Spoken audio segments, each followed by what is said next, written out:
ta magtutuso.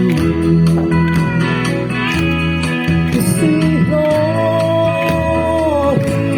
ihangin ta magkilhan ngay sakit. Sinulang ito dalang sa nakatuhin ng mabuti kahupan. Pagkansip ako silang pa kagunting harapan hanap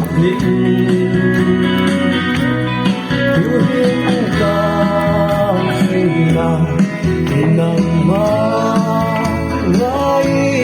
ang lulian sa iloro kalapa.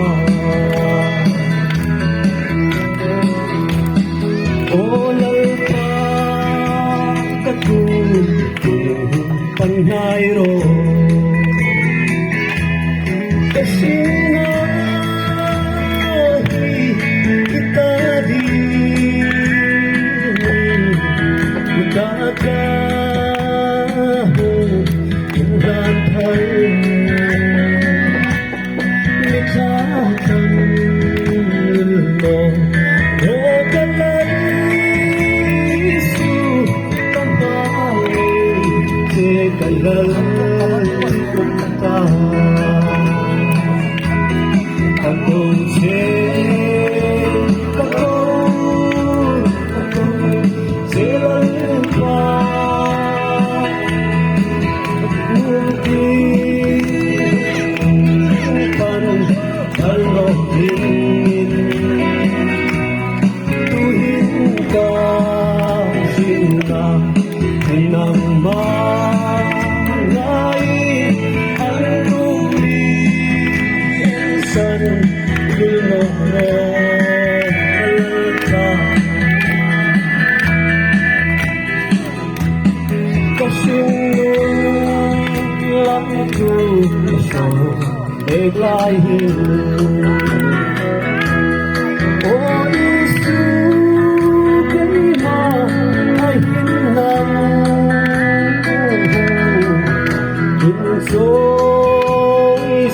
ka sila ng